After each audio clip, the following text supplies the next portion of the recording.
Tere tulemast tagasi Kultuurikildi pesakäesti podcasti. Mina olen Rasmus. Ja mina olen Triinu. Ja täna on meiega tuntud telenägu saatest Televisioon, tõeline spordifanaatik ja spordiajakirjanik ning meie armas vilistane Juhan Kilumets. Tere! Tere kõigile! Televisioon ei ole meie koolile tegelikult üldse kauge saade, et paljud meie õpilased on juba käinud ja seal näiteks hommikust lehte lugemas ning alati on tagasiside selline, et saatejuhid on kuidagi väga lõbusad, eriti varajastel hommikutundidel. Et oled varem Kroonika intervjuus maininud, et oled pereringis nii-öelda kloun, kuid teleekraanil ja raadios suudad siiski väga professionaalselt toimetada. Et mis oleks sinu soovitused neile, kes võib-olla alati ei tunneta, millal tasub siis nalja teha või kildu visata ja millal mitte? See on väga raske niimoodi üheselt öelda, sest tõesti minul on see häda, et ma olen inimene, kelle kohta öeldakse kõige sagedamini seda, et kunagi ei saa aru, kas ta räägib tõsiselt või teeb ta nalja. Ma ei tee seda meelega, ma ei tee seda taotluslikult, aga jah, ma oma jutu sisse pikin alati, üritades mitte isa nalju teha, sest ma olen sellises vanuses, et juba mu õde ikka ütleb mulle, kuule Juhan, et üritanud olla, eks, aga et teha, et mitte kunstlikult rebida kildu, aga tõesti mu see võib-olla suhtlusstiil on selline, et ka väga tõsistel teemadel ma kipun sinna vimkasid sisse pikkima ja mul ei ole ühest soovitust, et see, mida ma olen enda kohta öelnud, et kloun selles sõna kõige paremas tähenduses, nalja peab saama. Hea huumorimeel, see on üldse minu arust kõige alus, peaaegu kõige alus ja kui ei oska enda üle nalja teha või ei suuda näiteks tõsistel teemadel õigel hetkel teha nalja, siis pole üldse mõtet. Ja see, mis te siin sissejuhatuses ütlesite, et televisioonis hommikul, peab olema ju heas tujus. Et kujuta ette, et me võtaks külalisi vastu, oleks seal mornid, aga seda retsepti, et millal mitte teha siis nalja ja millal jääda kuidagi väga tõsiseks, seda retsepti mul ei ole, ma pigem ütlen, et kui võimalus, siis alati teha nalja. Ja mitte karta seda, et tõsistel teemadel ei tohi rääkida lõbusalt, aga õiget aega ja kohta auditooriumi, seda tuleb muidugi tajuda, aga kindlalt olen mina selles parteis, et ei ole mitte ühtegi teemat, mille üle ei tohi nalja visata, aga see tuleb lihtsalt osata teha maitsekalt. Kuidas seda lahendada, eks igaüks peab ikka ise teadma. Kas mõni nali on siis väga halvasti ka välja kukkunud? On, jaa. Et need inimesed, kes mind ei tunne, ma tihti ikka lendan orki sellega, et ma võin jätta mulje, et nagu kuidagi väga julm, ülisarkastiline, et tegelikult ma üldse ei ole seda, aga sarkastiline huumor, see on ju parim, eks. Selline kuiv briti huumor, sellest paremat ei ole ja ega ma siis ei mõtle iga kord, oi, nüüd ma teen kuiva briti sellist mõnusat huumorit, see lihtsalt tuleb välja nii et on nalju, mis maanduvad valesse kohta ja mitte viljakale pinnasele ja ma olen näinud ka inimestega, mitte just tülli, aga ringiga on jõudnud siis jutt, et kuule Juhan, et sa jätsid päris huvitava esmamulje, et inimesed ikka ehmusid päris ära, et sa olidki nii otsekohene oma naljadega kuidagi, aga ma ei oska teisiti, et ega ma ei teeskle ka. Aga mingit väga hullu sellist asja ei ole juhtunud? Kuskilt mõnest töökohast ilma jäänud või? Ei, et selles mõttes mitte ja näiteks eetris muidugi, et mul sõbrad ikka ütlevad, oi Juhan, see mees, keda me seal hommikul näeme, et selline viisakas ja ametlik ja rahulik, et see on ikka hoopis teine Juhan. No ma tahaks loota, et ei ole hoopis teine Juhan, sest kõige hullem on see, kui sa hakkad eetris teesklema ja oled keegi teine, eks, seda ei tohi.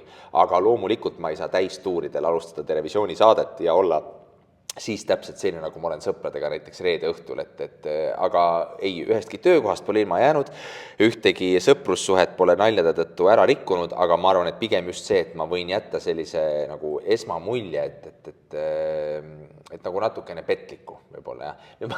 Ma olin küll pilti endast nagu mingist jube müstilisest inimest, tegelikult ei ole nii, aga tõesti, et minu jaoks huumor on lihtsalt nii olulisel kohal, et mitte siis kunstlikult rebida igavat ja sellist nagu toorest kildu, ei, aga lihtsalt, et olla loomult nagu, ja ma olen hästi ekstravertne inimene ja selle juurde käib ka ikkagi nali ja naer, peab olema.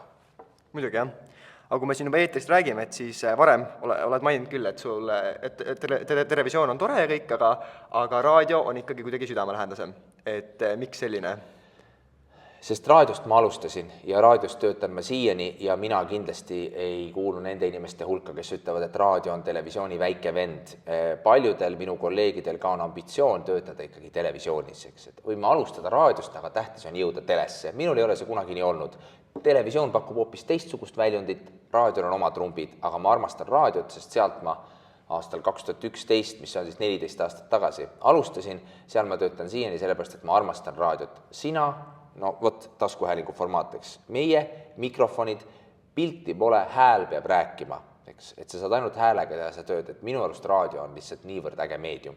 Televisioonis mängivad hoopis teised asjad, aga raadio on mind võlunud algusest peale ja võlub siiani. aga sa ei tunne, et raadio kui meediakanal on hääbumas? Ta on muutumas. Muutumas, Ta kuidas? on muutumas. No, et näiteks spordist hea näide, spordis raadioülekandeid enam Eestis ei tehta. Meie tegime veel jalgpallimängud, korvpallimängud, ma arvan, teie põlvkonna noored, noh, sellist kontseptsiooni üldse ei teagi või vähemalt ei mäleta.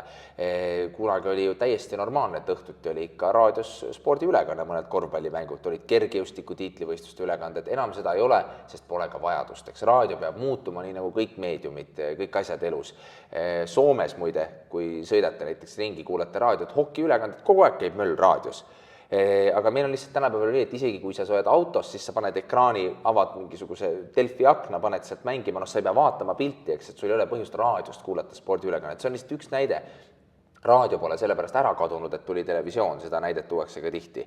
Ja televisioon traditsiooniline ei ole ära kadunud ju sellepärast, et tulid voogedastusteenused. Olgu televisiooni, telekat vaadatakse hoopis teistmoodi.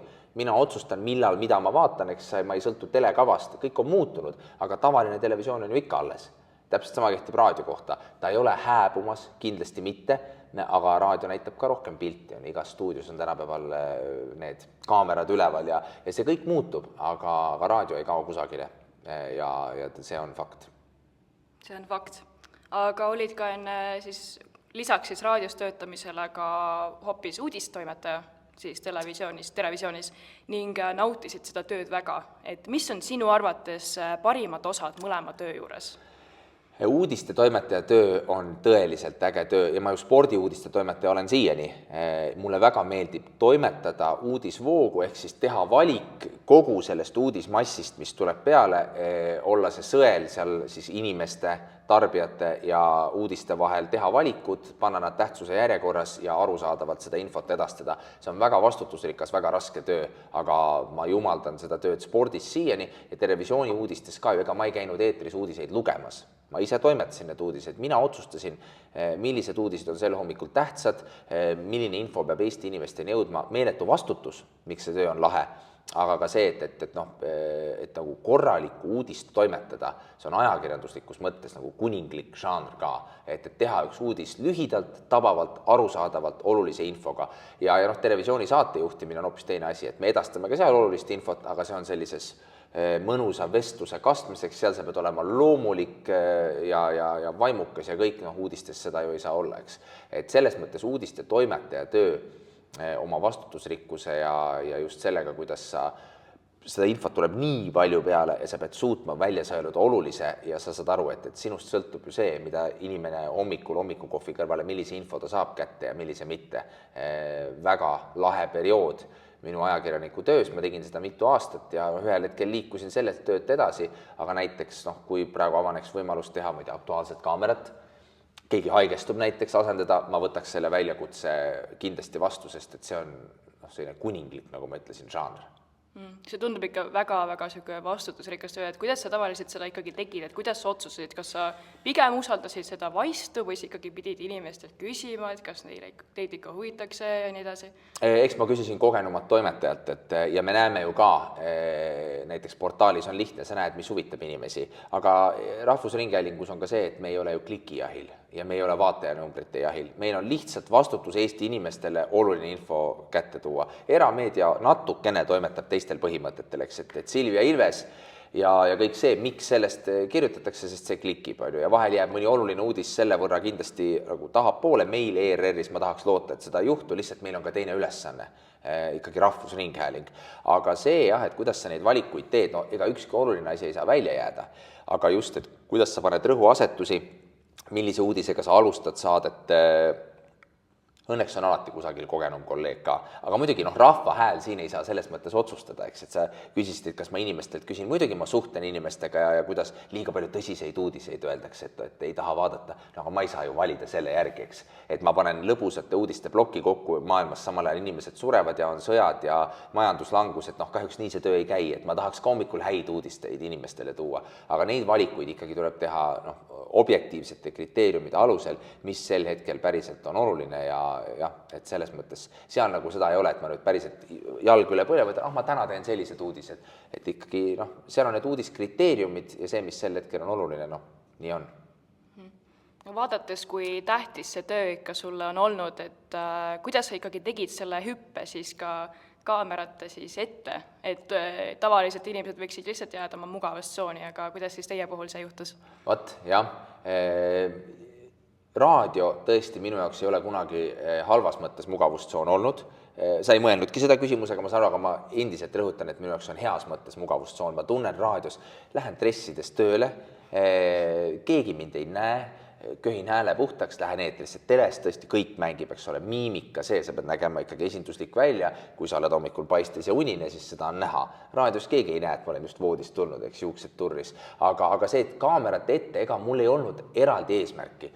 Ma väga kiidan inimesi, kellel on eesmärk pääseda kaamera ette, see on tänapäeval mingi vajadus, mõnel isegi just haiglane vajadus olla, igaüks salvestab mingeid, teeb oma neid video, blooge, asju seal, et keda huvitab. Tähendab, kui sa hästi teed seda sisu, kui sa hästi teed, siis tee, ja kui sa tahad ise ennast väljendada, väljendusvabadus on väga oluline, aga ma vaatan vahel internetis, mõtlen, et inimesed ülehindavad minu arust seda, et teisi peaks see huvitama õudselt. Samas, ma veel kord ütlen, sisuloojad, kes teevad seda nii, et nad räägivad huvitavat näiteks oma elust ja teevad seda läbimõeldult, see on väga äge, et ma ei räägi, et see ei ole mingi asi, et see YouTube'i televisioon kui selline, ma tihti vaatan põnevusega, mida noored teevad, aga just see kaamera ette saamine, miks ma sellest räägin, ei olnud minu jaoks eesmärk omaette. Aga see võimalus tuli, televisiooni uudised pakkusid seda võimalust, ka spordiuudised ma õhtuti teen vahel ja siis selgus, et alguses ma olin tõesti silmad suured peas, ei osanud kuidagi õigesse kohta vaadata ja olin selline kuidagi tuim surnud pilguga, aga siis see tekkis ja suhtlus kaameraga, see on tegelikult väga raske asi, mis kõigil ei tulegi. Eks, et sa pead vaatama kaamerasse ja nägema kaamera taga näiteks teid, et te istute kodudes, vaatate, ja kui te panete vahel tähele, et mõni inimene, eriti algaja, et ta vaatab sellise tühja pilguga, vaatab kaamerasse, et seda on väga raske on kaotada ära seda kaamerat vahet, aga sa pead mõtlema nii, et ma vaatan tegelikult inimestele otsa, kes istuvad kodudes ja räägin teile, käed, teate, kus kevadilm tuleb nädalavahetusel, aga sul on siis see kaamera, tuluke põleb, istud seal oma stuudios, et see kaameraga suhtlemine, jah, see tuleb mul välja mitte alati väga hästi, vahel enam-vähem, eks seda hindavad vaatajad, aga jah, et kõigile see töö ei sobi, mulle õnneks sobis. Aga kui sa hommikul juba nii varakult teleeetris oled ja õhtul siis tõsise spordifännina mingeid kas korvpalli või jalgpalli või üldse mingeid võistlusi vaatad, et siis kuidas sul see unega on ja et nüüd lähenevatel katsete ja eksami perioodidel on õpilastel ka sama mure, et poole ööni õpivad ja hommikul varakult jälle tundi, et on sul mõni hea nipp või kuidas sina hakkama saad? Ega ei saagi ja see nipp on see, et ärge kunagi alahinnake une tähtsust. Ma tean, et seda sama mantrat taovad teile õpetajad ja see on, aga ega siin ei ole ühtegi, see hilisemas elus saate ka aru, see kuldreegel on ikkagi see, et uni enne tuupimist ja see kehtib. Näiteks kui ma valmistun ülekanneteks, mul on tihti meeletu paberikuhi, mul on 1000 nime kergejõustiku ülekannetes, ma alati mõtlen, ei, ma ei lähe magama, ma vaatan veel fakte, et olla ikkagi ülekandeks hästi valmistunud ja siis magad 4 tundi ja ajad ülekandes mingit täielikku jahu. Eks ja mõtlen, miks ma ei maganud ja ma olen testinud seda, kui ma panen paberid kõrvale, loobun mõne fakti väljaotsimisest ja lähen varem magama, siis see ülekanne on järgmisel hommikul parem. Ma olen värske, mul mõte töötab, need faktid jäävad eetrisse kandmata, sest mul neid fakte lihtsalt pole, aga ma olen ise värskem. Nii et une tähtsust, sama on eksamiperioodil. Ma tean, et see on nii tüütu jutt, et ärge tuupige, eks minge parem magama ja siis, aga see kehtib, minul kehtis see ka eksamite ajal. Et need eksamid, milleks ma õppisin hullunud mingit ajalugu hommikutundideni, need enamasti keerasid untsu. Ja et ärge alahinnake une tähtsust, noor inimene peab vastu energia, joogi ja tahte jõuga. Ma olen juba nii vana mees, et mul sellest enam ei piisa, eks, et aga lihtsalt, et kui võimalik, siis tasub seda lihtsalt proovida, mitte muidugi jätta õppimata, aga see une tähtsus, et ei ole ju teist nii palju vanem, ma arvan, et meie vanuse vahe on siin alla 20 aasta, eks, aga see jõuab varem kätte, kui te arvate et seda und on vaja tõesti korralikult ja nii et alati eelistage und tuupimisele, see on see kuldreegel. Ja sa küsisid õhtul spordi vaatamise kohta, see on suur saladus, ma olen küll spordifänn, aga ma ei vaata peaaegu mitte kunagi. Ma olen spordist nii läbi imbunud tööl, ma tegelen lastega, ma vaatan head sarja näiteks ja loen raamatut ja lähen magama, et spordiajakirjanikuna ma tarbin tavalise spordivaatajana sporti piinlikult vähe. Aga ärge seda kellelegi öelge selles mõttes, et peaks tegelikult rohkem vaatama. Aga milline näeb üldse sinu tavaline päevakava välja? Nii, ärkan enamasti, võtame televisioonipäeva, ärkad kell 5, teed televisiooni ära, kella 9 tunned, et kett on maas. Et see televisioonisaade, teha otsesaadet 2,5 tundi, see võtab sult tegelikult kõik. Teemad, külalised, tõn, keegi ütleb režissöör midagi kõrva, mingi jama, külaline hilineb. Kell 9 hommikul sa oled tegelikult oma energia päevasest sellest energia, mis sul on, energiakogusest ära andnud võib-olla 80% ja siis sa pead selle ülejäänud 20% päeva peale jaotama. Siis ma tegelen oma spordiasjadega, üritan ikka tublilt käia trennis, siuke vana inimese liigutamine, veel ei ole kepikõnd õnneks, aga ega palju puudu ei ole. Mitte, et kuidagi tähendab, kepikõnd on väga äge, aga tahaks nagu loota, et selleni on veel natuke aega. Ja siis, et kõik on tasakaalu küsimus, mul on ka 2 väikest last, mul on koer, et ma üritan ikka pühendada aega ka perekonnale, lastele, kui nad on kodus päeval ja mida ma ilmselgelt teen liiga vähe, on aeg iseendale. Aga jah, et minu päevarütm on selline, et kui ma kella 9 päeval enamasti ongi nagu selline tunne, et võiks magama minna, aga siis ei saa. Siis tuleb veel 8 tundi vastu pidada, et ega see varajase ärkamisega päev, see üks normaalne päev ei ole muidugi. Aga siis ongi, ma vaikselt tegenen, kontoritööd ma ei tee. Käin, jooksen ringi, telefon on kogu aeg kõrva ääres, lepin teemasid kokku ja tihti olen õhtul sporditoimetuses. Nii et see on tööpäevi, mis ei ole veel kord normaalne, et kell 5 lähed kodust välja ja jõuad koju õhtul kell 9. Ega see on looma piinamine, eriti sellises vanuses. Aga see on see tasakaalu koht, kui sa tahad mitut asja teha, siis ära vingu, tee ära. Ja kui sa ei jaksa, siis, ja oled läbipõlemistunnustega, siis ma tahaks loota, et ma märkan neid läbipõlemistunnuseid enne kui hilja. Just, aga mainisid korra juba pered, et oled ise tegelikult sündinud ka aktiivsed kultuuritegelaste perre, et mis on midagi, mida on sinu pere sulle õpetanud, mida sa ikka veel kasutad elus? Mul on läinud väga hästi tõesti, et me oleme puhas humanitaar, terve perekond, ma ei räägi geenidest, aga mul oli näha ka kooli ajal, et humanitaar oli tugev, kõik huvi, kultuuri, kunsti, ajaloo, keelte vastu väga tugev, reaalainet tulid märksa raskemalt, huvi oli olemas, aga kuidagi see ei tulnud loomulikult. Mida mulle pere on õpetanud, just nagu kui sa mainisid kultuuri, eks see ongi, et ikka väga suur kultuuriarmastus, teater, kino, muusika, muusika on üliolulisel kohal minu elus, et ikka need kaunid kunstid, see on see, isa on kunsti ajaloolane, ema on ajakirjanik, et eks nad ongi õpetanud selliseid asju märkama lihtsalt, et märgata heast teatrist seda, näha seda head teatrit, nagu saada aru, mis on hea teater, saada seda emotsiooni sellest kultuurist. Mul on õudselt kahju kuulda, kui mõni inimene ütleb näiteks, et ta ei käi teatris või et tal ei meeldi lugeda, ta ei saa sellest midagi, ega sundida ei saa, aga mina saan. Ma heast raamatust, ma võin nutta raamatut lugedes, ma olen täiesti nagu külma värinatega, eks ole, rääkimata filmidest või muusikast, ma võin muusikat kuulates nutta nagu väike laps, et ma oskan seda kuidagi hinnata. See on kindlasti tulnud mulle perelt, et see on nagu veres ja see on kasvatuse küsimus, et märgata selliseid asju. Ja kitsamalt või siis laiemalt, eks ma olen saanud sellise, ikkagi ma tahaks toota, et kohusetunde perelt kaasa, et see on nagu oluline. Ma näen ka täiskasvanud inimeste sees ikka inimesi, kellel on jubedalt probleeme kohusetundega. Suhtutakse liiga kergekäeliselt, ega töö ei olegi elus kõige tähtsam, ma ei taha seda öelda, aga kohusetundlik inimene, et õigel ajal õiges kohas töö on tehtud, kas või viimasel minutil, aga ta on tehtud, sa austad oma kolleege, et kohusetunne, see on ka see, mida ma olen kindlasti oma vanematelt saanud ja tahaks loota, et ma suudan ise olla, kui mu kolleegid õnneks ei kuule vist seda, aga et kui nad kuuleks, see on see mees, et alati igale poole hilineb ja kõik on õigel ajal tegemata, et ma tahaks loota, et nii ei ole, kui nad seda kuulaksid.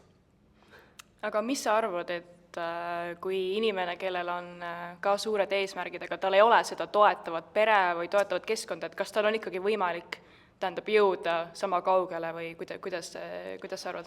On võimalik, aga ma olen kindel, et see on väga raske, et ma ei saa rääkida nende inimeste eest, kellel on selline seis, eks ma olen näinud muidugi kõrvalt inimesi, kellel ei ole seda sellist toetavat süsteemi. Ma ei räägi rahalistest võimalustest ainult, aga just see, mida ma siin ütlesin, perekonna tugi, see, et nad on alati, mu vanemad on olnud samas piisavalt distantsil, lasknud mul teha oma valikuid, kõik nooruse ja lollused ära teha, et see ongi kasvatanud seda kohusetunnet ja ma ise olen aru saanud, mida sa pead mingil hetkel tegema, et mitte vedada alt ennast, oma vanemaid, eks ole, õpetajaid, et olla tubli, aga see on tõesti väga raske küsimus, et mida ma oskan öelda neile, kellel ei ole nii hästi läinud, eks. Aga see, ma olen näinud lihtsalt kõrvalt inimesi, mul on väga hästi olnud, mul ei ole olnud rasket lapsepõlve, kas ma üldse elus mõnda raskust olen seni kohanud, ega väga ei ole tegelikult, ausalt. Et ma näen ka oma kolleegide seas ja sõprade seas neid, kes on pidanud palju rohkem võitlema ja mul on hea meel tõdeda, et mõni neist on edukam kui mina, ma mõtlen igas mõttes, nad on rahulikumad, kui mina ei ole närvivapustusega pidevalt ei pea võitlema, pole üle töötanud, neil on sama toredad perekonnad, nad on elus jõudnud väga kaugele, ainult tööga ja sellega, et neil on see sihikindlus, nii et ma olen selles mõttes väga õnnelik inimene, ma ei oska siin õpetada neid, kellel nii hästi pole läinud, aga ma näen ja ma tean, et need inimesed saavad ka hakkama lihtsalt, et seal on see, kas sul endal on seda pealehakkamist ja seda tahet nendest raskustest üle olla või siis minnagi, eks ole, minna läbi seinte, kuigi sul ei ole kõrval seda sellist tugisüsteemi, mis näiteks mul on olnud. Ma respekteerin neid inimesi ülimalt ja ma õpin neilt kogu aeg midagi, sest mul on sellega olnud õnneks väga hästi. Just sellel kohusetunde ja distsipliini teemal, et oled õpetajate lehele rääkinud, et peale väsitavat koolipäeva läksid Kadrioru staadionile vihma kätte ja siis teadsid, et peale trenni on veel 3 tundi õppimist. Et kuidas sa leidsid seda motivatsiooni või seda, et kuidas hakkama saada? Väga raske, aga see motivatsioon oli see, et ma teen seda iseenda pärast, eks, et ma ei õppinud kunagi ju kellegi, see on nii kulunud mantra, aga ma olen juba nii vana mees, ma võin seda rääkida, see kehtib, eks, et sa õpid ju iseendale päeva lõpuks, eks, sa teed trenni iseendale, et see, et mu treener ütles, et sa pead tulema täna trenni, jah, olgu, aga ma läksin selle pärast, et ma tahtsin olla esiteks hea, ma tegin 10 võistlust ja ma sain aru, et kui ma sinna ei lähe, siis mitte midagi ei tule ja see tahtejõu proovile panek. Mulle tõesti meeldis joosta paduvihmas seal Kadrioru staadioni saepuru rajal, nii et veremaitse on suus, mulle meeldis, see oli enese piinamine, aga ma teadsin, et ma teen seda iseendale ja näiteks, kui ma olen keskeale lähenev, ma jälle mainin vanust, tegelikult ma olen 35, aga just see, et see, mida sport mul eluks kaasa on andnud, ma olen ikkagi üle keskmise füüsiliselt heas vormis, see spordis pingutamise oskus, see on kandunud edasi, et ma suudan end hoida praegu ka vormis, ma teen kindlasti rohkem trenni kui keskmine inimene, aga see on kõik sealt kaasa tulnud, eks ma ladusin selle Põhjakooli ajal ja kooli ja sõprade ja kõige kõrvalt, kõike jõuab, sest minu jaoks kõige olulisem asi üldse peaaegu, ma ei räägi perest ja lastest, see on number 1, on sõbrad. Ma olen alati väärtustanud sõpru. Sõprus, seda ei saa pidada kuidagi millekski, et sõbrad tulevad ja lähevad. Ei ole sellist asja. Muidugi tulevad ja lähevad, aga mul on 21. koolist on näiteks tuumik seltskond on säilinud siia, neid sõpru ei ole palju, aga need sõbrad on mu kõige kallimad sõbrad ja minu pinginaaber ja klassimehed Kristjan näiteks. Et lihtsalt osata hoida neid inimesi enda ümber ja vaat see ongi see, et kui sa käid koolis, teed trenni, siis õpid, et sa ei unustaks ära ka seda, mis on kõige tähtsam, ehk sõbrad, inimsuhted, et siis olidki, võtsid selle aja veel nädalavahetustel möllasid sõpradega, et see on tasakaalu küsimus, aga oligi raske. Õhtul õppisid zombistunult, eks, ja siis järgmisel päeval olid veel rohkem zombi ja ühel hetkel reedel jõudsid trenni ja said aru, et sul nagu pea on tühi, su jalad ka ei liigu. Ma nutsin trennis tihti vihast. Aga kooli ajal ongi raske, et selles mõttes, kes teeb, see jõuab. Ega see normaalne aeg ei olnud see kooli aeg, ma mäletan 11. klass, hullemat aega ei olnud minu elus. See oli, siis kõik käis üle pea kokku, kooli oli liiga palju, siis olid spordis just sellisel tasemel, et siis tuli pingutada, et kui tahad midagi teha, siis tuli pingutada, ma mõtlesin tõesti, et ma ei ela üle seda. Siis ei olnud meil ka lisavaheaega, eks ole, oli see pikk teine poolaasta. Märtsis ma mõtlesin, et siia ma jään, sinna saepuru rajale, matke mind siia samm päriselt, et pange siia, kui viitsite, pange kivi ka, aga jätke mind siia samma saepuru rajale. Aga tulid sellest kuidagi välja ja ma ei räägi, et ma olin ülitubli, ma ei olnud, mul oli väga palju laiskuse hetki, ma võisin olla väga suur lohe, aga lihtsalt see teadmine, et ma teen seda iseendale. Päeva lõpuks teen iseendale. Aga kuidas sa tulid toime, kui sa midagi hakkama ei saanud või mingite selliste läbikukkumistega? Elasin end välja, karjusin. et ma olen selline, et emotsionaalne inimene, et mul ikka neid närvivapustusi on elus olnud, et isegi närvisüsteem on võib-olla minu kõige nõrgem koht, eks, aga ma ei tulnudki alati toime. Ma olen loopinud näiteks, võtnud salaja munaresti või siis selle munakarbi tähendab ja loopinud need munad, ma ei tahtnud kellelegi teisele ju haiget teha ja kahjuks ma olen seda elus teinud, et elanud end välja teiste peal, kui mul on raske. Ma üritan seda vältida, ma olen üha paremini sellega toime tulnud, aga ma läksin, loopisin need munad maja taga puruks lihtsalt ja karjusin.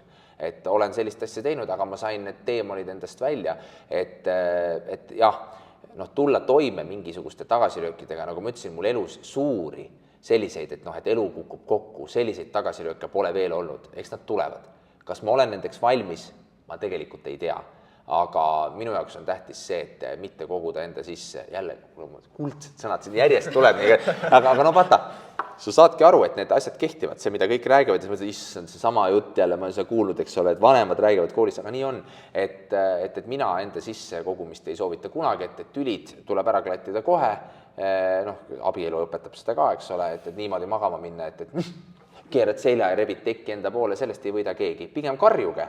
No päriselt mõtlen, aga karjuge end tühjaks, rääkige asi õhk puhtaks, klaariks, eks ole, et samamoodi emotsioonidega, et kui sa pettud milleski, see on normaalne olla pettunud, vihastada, tunda ängi, et ma ei tule toime, aga et kas siis leida endale kallid inimesed, kellega sellest rääkida, või siis elada end üksinda välja, nii et see teistele ohtlik ei ole, aga enda sisse koguda ei tohi. Ja võt kogunud ma ei ole enda sisse kunagi ja ma arvan, et see on aidanud mul ka kergemini toime tulla, vastates nüüd su küsimusele näiteks pettumustega.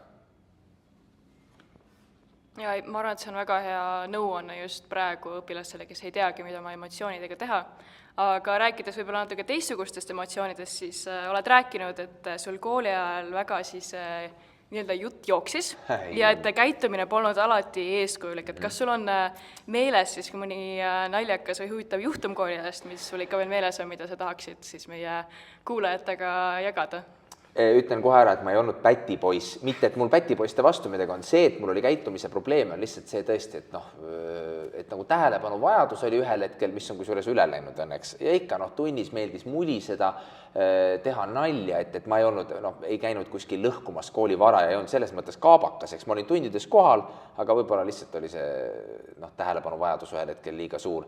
Aga siis ikka kooli vara lõhkumiseks läks ka, ma mõtlesin sellele, et kas mul on mõni tore lugu koolist, klassikalise tood ikka, Tiina Meeri tundidest, eks ole, sinna hiilimised, kellel neid lugusid ei oleks, aga lihtsalt, et meil oli siis aatriumis, mina käisin siis koolis, kui see maja oli ju just saanud valmis, eks ma käisin Tondirabas ja siis me tulime siia uus uhke. Ja siis meil oli mingisugune kantriteemaline pidu seal ja me olime seal aatriumis ja seal olid ka siis meil kantriteemalisele peole kohaselt sellised lasketiir jutumärkides, et sai mingite pallidega loopida midagi. Ja siis me loopisime seda palli ja ühel hetkel see pall endas sealt, ma ei tea, kas see õekabinet või nüüd on seal äkki midagi muud, et jääb sinna kuskile, kus on see, minnakse sööklasse, seal kohal kohe, eks ole. Ja sealt lendas see pall sisse sinna kabinetti ja me ei saanud aru, kus see pall läks, ühel hetkel vaatame, et kui see klaas läks, kuidas ta sai minna katki, aga ta läks katki. Ja sellest tuli ikka täielik jama ja siis oligi ikka see, et kui kutsuti direktori juurde ja siis, et Juhan, sa oled ju normaalne inimene, et sa suudad, et sul hinded on head, ürita nüüd, pinguta see viimane aasta ära, et me tahaks sulle panna käitumishinde eeskujulikku, väga tahaks, aga me selliste asjadega me ei saa, eks ole, siis ma mõtlesin, et näed, ma sain ikkagi sellega hakkama, et ma nagu lõhkunud koolivara, et ma võin öelda, et natukene olin ka pätipoiss, see kogemata lendas see pall sinna, aga üldiselt ega mul neid lugusid, et siin õppele juhataja eest põgenemisi ja muidugi rajud need rebaste. Mina ei tea, kas te seda rebaste retsimist või ristimist üldse tohib tänapäeval teha või? Jaa. Tohib, jah. Mina käisin ajal, kui seda taheti hakata õudselt piirama. Ja siis me võitlesime barrikaadidel selle õiguse eest ikkagi ja minul oli maailma parim rebaseks olemise periood, kui ma olin ise 10. See oli äge, seal me saime selliseid asju teha ja see pidu, et ütleme ka, koolilt õnnistust ei tulnud, aga keegi ei teinud nagu väga teist nägu ja siis ühel hetkel, kui mina olin ise abiturient, siis oli õudselt karm see kord, eks ole, et te esindate oma kooli, et ärge käige linna peale lagastamas, mis on õige kõik, eks ole, et üritage olla normaalsed inimesed.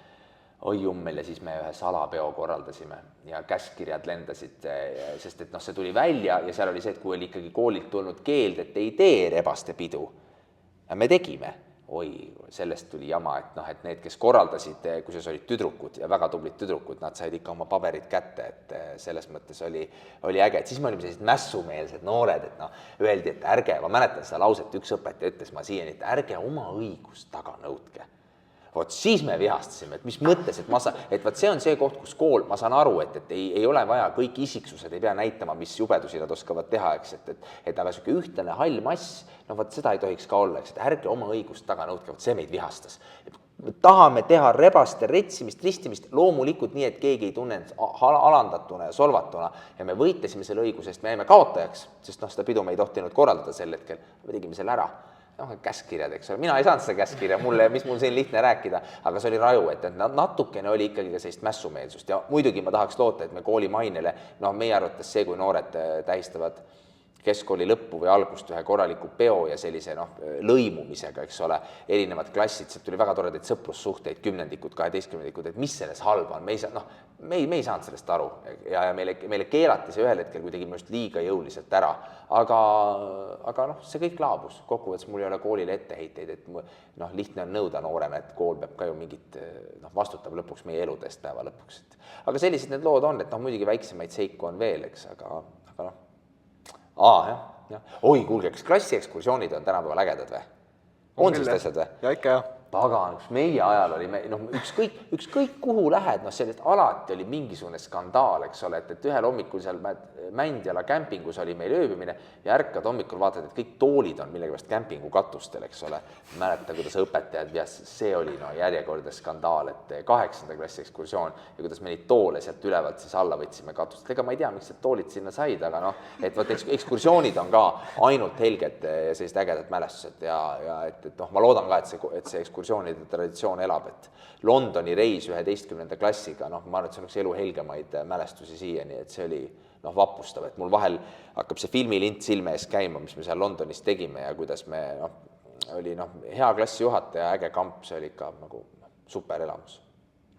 Kui me käisime õpetajate käest uurimas, et mis nad teie kohta rääkida oskavad, kõik muidugi kiitsid ka taevani, aga ütlesid... Kes mind mäletab üldse? Väga paljud mäletavad, õpetaja Ivo ja õpetaja Indrek eriti. Aga... No, ma ütlen kohe vahele lihtsalt, Ivo, Indrek ka, mõlemad supermehed, aga Ivo Raenok, üks minu suurimaid mõjutajaid üldse. Et see, kuidas õpetaja on midagi enamat kui lihtsalt õpetaja, tema, mäletan, ta kinkis mulle ühe raamatu, John Fowlesi Maag, mis mul siiani on au kohal raamaturiiulis, see, kuidas ta nagu panustas sellesse, et me oleks rohkem kui lihtsalt nagu kehaliselt aktiivsed, eks, aga me oleksime inimestena targad, meile meeldiks lugemine, enda harimine, et Ivo Raenoki panus sellesse, milliseks inimeseks ma olen saanud, on ülisuur, et neid õpetajaid on muidugi veel, kes, aga sa mainisid Ivo, täiesti geniaalne inimene, et aeg-ajalt, kui ma tulen tööle, pargin, jälle mul kõik sassis, pargin auto, nüüd ma ei saa parkida, seal on mingi jama, eks, aga parkin auto ja näen, et Ivo või Indrek annavad tundi, siis ma ikka jalutan sinna aia äärde võimalusel ja lehvitan, et need on helged hetked, et selles mõttes mul on väga palju helgeid mälestusi kooliajast. Ivo on jah, tal on alati mingeid häid pärleid, mida öelda ja ta on ju see niisugune nagu spirituaalne inimene kõige paremas mõttes, see on tõeline väärtus, et selliseid õpetajaid hinnati. Indrekul on oma teised trumbid, eks. Indrek on ju absoluutne legend, et tema tunnid, ma olen seal naernud nii, et ikka see, mis asju ta meile on öelnud, see on nagu heas mõttes jäänud meelde. Nii et hea õpetaja on suur väärtus ja mul on meie koolist ikka õpetajatele tagasi mõeldes väga palju helgeid mälestusi. Aga ma segasin vahele sulle, sest ma kuulsin Indreku ja Ivo nime ja mul kohe, nii, sa tahtsid hakata rääkima, mida õpetajad on öelnud? Jah, just tahtsin öelda, et mainiti ka seda medkabineti akent ja paluti uurida, et kuidas siis sellega ikkagi lõpuks on. Kes seda mainis muide? Õpetaja Juta Hirv. Juta Hirv, aga ta mäletas seda lugu, aga nägu oli naerul, ei üldse mitte kurjaga, aga lihtsalt ütles... Aga ma rääkisin selle loo enne ära. Jaa, just. Et see on see, et oleksite mu vahele võtnud, aga ma olin aus, vaata. Ma tunnistasin selle ausalt ise üles, nii et aga jah, sellega läks, ja vaata, et Juta Hirv mäletab sellist asja, et see on ikka piisavalt loll lugu, eks, et palun vabandust, Juta. No juhtus, mis juhtus ja see tuli kinni maksta ja see oli üks piinlik lugu, aga nii juhtus, jah.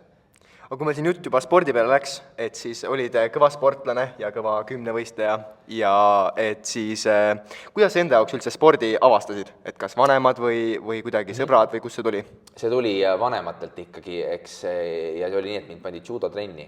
no absoluutselt täiesti jube. Kontaktsport minu jaoks vastunäidustatud ja siis vanemad said õnneks kohe aru, võtsin jälle oskus vanemana märgata, mitte sundida peale, eks, lasta lapsel valida oma tee, aga samas suunata. Ja siis ema pani mu kergejõustikutrenni, muide, Johannes Ermi treeneri Holger Peeli juurde, nii et ma olen Johannes Ermi treeningkaaslane olnud. Ma ei tõsta ennast esine, ma lihtsalt räägin, et elu on huvitav. Ja Johannes Ermi, kes praegu on tõusnud ju Eesti üldse esisportlaseks, ma arvan, et mina olen tema klubikaaslane, olnud tema treeningkaaslane ja tema treener on minu esimene treener ja spordis kindlasti minu suurim mõjutaja.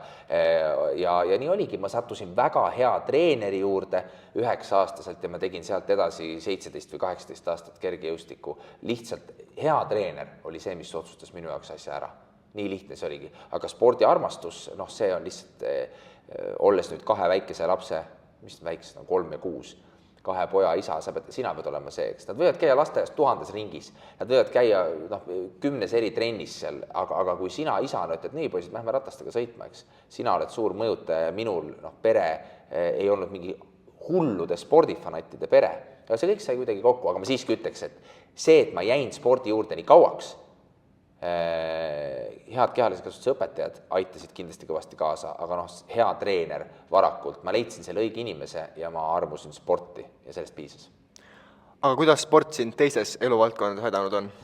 Ma arvan, et ikkagi see sihikindlus just see, et sa kukud näoga vastu maad või oled oma jooksus viimane, eks ole, korjad tükid üles ja lähed edasi, et lihtsalt see, et sa, mul ei olnud mingeid suuri eesmärke spordis, aga tagasilööke, kui kuskil üldse on minu elus tulnud, siis on see spordis, vigastused, see, et sa saad aru, et koondisesse seekord sa ei pääse, ma ikkagi proovisin ju ka midagi ära teha, mul ei olnud annet, Erm on üliandekas, mina ei olnud, aga ma olin tööloom, et lihtsalt just see töökus, sest ma sain aru, et annet mul ei ole, järelikult peab olema töökus ja ma tegin trenni tõesti nii, et tükid olid taga, aga seda õpetas mulle sport. Muidugi ka kool ja tõesti, kuidas tagasilöökidega toime tulla, kui sa oled pool aastat teinud trenni ühe võistluse nimel ja sa saad vigastada päev enne võistlust, kuidas tulla sellega toime, kuidas tulla tagasi minna ikkagi järgmisel nädalal jälle trenni ja hakata tegema taastusraviharjutusi, et leida endasse jõud. See polnud tippsport, ju see oli ikkagi selline noortesport, aga ta õpetas väga palju ja see on see, kuidas ta muus elus on aidanud. Aga kuidas see spordikarjääri lõpp sinu jaoks siis oli? Ma sain aru ja ma soovitan saada kõigil õigel ajal aru, millal on aeg, et ärge pange muud elu spordi pärast seisma, kui te just ei ole padu andekas. Ma sain aru, et minu aeg on läbi. Ma ei oleks kunagi saanud 8500 punkti meheks, ma alati tegin sporti kõige kõrvalt, see võib-olla oli viga, võib-olla oleks pidanud pühenduma, seda ma ei saa kellelegi öelda, aga saage aru, või proovige aru saada, et elul on ka palju muud, mitte nüüd sporti pisendada, aga lihtsalt mul oli sõbrad, ülikool, tore suhe, pere, et ma üritasin mõelda 25-selt või 27-selt ühel hetkel, et mis siis nüüd on oluline sel hetkel elus. Ja õnneks ma sain aru, et spordis mul ei ole seda sellist helget tulevikku ja ma lihtsalt loobusin südamerahuga, ilma suurte vigastusteta ja jätsin spordi sinna paika, läksin muu elu juurde edasi ja süda on rahul. Ei käinud kunagi sportlasena olümpial, aga hiljem ajakirjanikuna, nii et selle eesmärgi täitsin ka, aga natuke teisel kujul. Jah, et ikka elu toob ringiga tagasi. Jah. Ja ma ju läksin spordiajakirjandusse, ma ei tahtnud üldse ajakirjanikuks minna, sest mu ema on ajakirjanik ja ma näen, kui raske see töö on. Aga elu teeb neid otsuseid vahel meie eest, et ma jõudsin sporditoimetusse praktikale ja siis said ikkagi kokku sport, minu suur armastus, ja kodust siis see veres olev ajakirjandushuvi ja lõpuks ma panin need 2 asja kokku ja tänaseni töötan spordiajakirjanikuna. Kas ma 10 aasta pärast töötan spordiajakirjanikuna? Ma arvan, et mitte kusjuures. Ma arvan, et elul on nii palju muud pakkuda, ma ei rapsi ringi, ma ei otsi kogu aeg uusi väljakutseid, aga ma arvan, et ma ei ole 60-aastaselt spordiajakirjanik, et tahaks loota, et midagi on veel elul varuks, kuigi ma armastan sporti, ajakirjandust ja oma kolleege väga. Aga lõpetuseks siis küsiks veel järgmise põlvkonna kohta, et kas te suunate ka oma lapsi siis spordi juurde või siis nende asjade juurde, mis teile kunagi meeldisid või te lasete ikkagi neil endal seda teed leida, et kui suur osa siis lapsevanemal on, et kui palju sa ikkagi seda suunad? Esimene asi, oma tegemata asju või oma täitumata unistusi ma ei kavatse mitte kunagi oma laste peal välja elada. Ma olen seda endale lubanud, et see on asi, mida ma olen lubanud tõesti. Et kui mul jäi spordis midagi tegemata või muusikas, harrastusmuusikuna, et ma ei hakka survestama selle pärast lapsi. Ma näen seda kõrvalt vahel ja minu arust on see õudne. Aga see ei tähenda, et ma ei suunaks, et ma kindlasti tahan suunata muusika juurde, tahan suunata spordi juurde, noh, ei pea käima absoluutselt minu jälgedes, noh, mina ei ole kunstiajaloolane, mu isa on kunstiajaloolane, noh, ta kindlasti on natuke pettunud, et võib-olla ajaloo huvi on mul vähem, kui ta oleks lootnud, aga noh, nii ongi, eks, et ta andis mulle vabad käed ja ma olen talle väga tänulik selle eest. Aga noh, suunata, noh, spordi huvi peab olema, mitte siis sa ei pea olema spordivaataja isegi, aga see, et see on sul loomulik tahe liigutada ennast, teha sporti, see ju lastel on tegelikult olemas, see on neil noh, soov liikuda, seda ei tohi neid lihtsalt koolis ja igal pool mujal välja juurida, et istuge paigal, ärge tõmmelge, ärge jumalast liigutage, peab liikuma. See, et ma suunan, aga nad on nii väikesed, et ma ei oska sellele küsimusele lõplikult vastata. Ühel hetkel ikka mul piits plaksub ja ma ütlen, et pagan, et sa oled 14 ja kas sa kitarri ei hakkagi mängima kunagi. Mis muusikat sa kuuled? Su rock on ju ainult õige muusika, eks ole, et paps on sul rockimist naljad. Et noh, ma tahaks loota, et mul on kainet mõistust, et kui laps kuuleb teistsugust muusikat või ei ole noh, väga suur spordisõber, et ma lepin nende valikutega, aga ma arvan, et ma ikkagi kavatsen nagu suunata. Mul need mõjutusvahendeid on, et ma ikka aga peamine on see, et kui on endal midagi tegemata jäänud või unistused täitumata, siis ära seda laste peal välja, las laps valib oma unistused ikka ise. Ma arvan, need on väga head lõpusõnad siia, aga me väga täname sind, et sa võtsid siis oma hommikust sellest 80% energiast veel natukene protsente juurde. Nüüd on nullis. Et siia tulla, et aitäh! Ma ütlen lõpetuseks, aitäh, et kutsusite, mul on väga hea meel, et sellist asja tehakse ja noh, kindlasti ma õpetaja Sildnikule vastu ei saa, et nii inspireeriv inimene ma ei ole, nii huvitavalt ma ei oska rääkida, aga tore, et te seda teete ja just see, et noh, see taskuhäälingu või raadiomeedium, hoidke seda elus ja tänan väga heade küsimuste eest, te ilmselgelt olite valmistunud ja uskuge mind, väga tihti tehakse viga, et ei valmistata piisavalt ette, minnakse lihtsalt puusalt tulistama ja külaline saab sellest aru. Teie puhul kiitus väga hea eeltöö eest, nii et pange samaga edasi. Aitäh!